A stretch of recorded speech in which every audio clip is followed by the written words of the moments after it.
বিএনপির দোষটাই শুধু দেখি, আমরা ভালো কিছু দেখি না।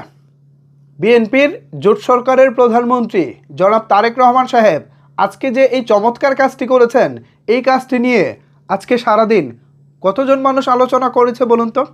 আমার চোখে কিন্তু এটা নিয়ে খুব একটা আলোচনা দেখিনি। অথচ ঘটনাটি ঘটেছে গতকাল রাতে, মধ্যরাতের ঘটনা। ভাষা শহীদদের স্মরণে বা তাদের প্রতি শ্রদ্ধা জানিয়ে তারেক রহমান শহীদ মিনারের সামনে দাঁড়িয়ে প্রথমবারের মতো, ইতিহাসে প্রথমবার, বাংলাদেশের প্রধানমন্ত্রী হিসেবে শহীদদের জন্য দু হাত তুলে মোনাজাত করেছেন। এই যে চমৎকার একটা দৃশ্য, এর আগে গত 54 বছরে এরকমটা হয়নি। এই দৃশ্যটা নিয়ে আপনারা সারাদিনে কতজন মানুষ আলোচনা করেছে বলুন তো? অনেকে আলোচনা করতেছে আজকের এই দিনে আমরা কোন ভাষা ব্যবহার করব, কোনটা করব না, আমাদের তরুণ প্রজন্ম আমাদের ভাষার মধ্যে আছে কি না, কিংবা কোন দল কোন ধরনের উর্দু ভাষা ইউজ করতেছে, আরবি ভাষা ব্যবহার করতেছে, নানা রকমের কথাবার্তা চলতেছে। অথচ প্রধানমন্ত্রী তারেক রহমান সাহেব যে চমৎকার একটি কাজ করেছেন, এটা নিয়ে আপনারা আজকে কতজন মানুষ আলোচনা করেছেন? একটু হাত তোলেন তো দেখি। ভালো জিনিস নিয়ে তো আলোচনা হয় না। এই যে এই ভিডিওতে কথা বলতেছি, এই ভিডিওতেও দেখবেন খুব একটা শেয়ার হবে না, খুব একটা কমেন্ট পড়বে না, কারণ এটা তো ভালো কাজ। দেখুন খবরটা আমি পড়তেছি। স্বাধীনতার পর এই প্রথম কোনো প্রধানমন্ত্রী হিসেবে জাতীয় শহীদ মিনারে ভাষা শহীদদের আত্মার মাগফিরাত কামনায় মোনাজাতে দোয়া করলেন।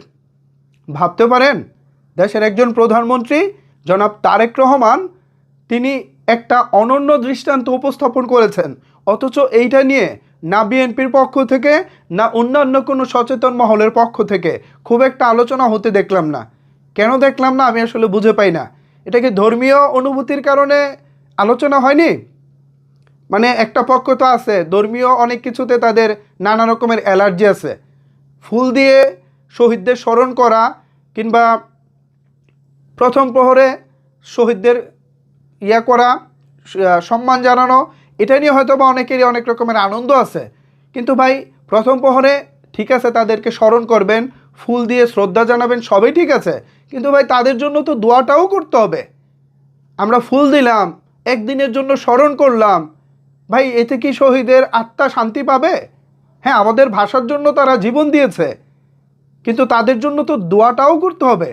ধর্মীয়ভাবে যারা মুসলিম ছিলেন, যারা মারা গেছেন ভাষা আন্দোলনের সময়, 1952 সালের ভাষা আন্দোলনের সময় যারা মারা গেছেন, তাদের মধ্যে তো অনেকে মুসলিম ছিলেন, তাই না? তো সেই মুসলিমদের জন্য আপনাদের দোয়াটা কোথায়?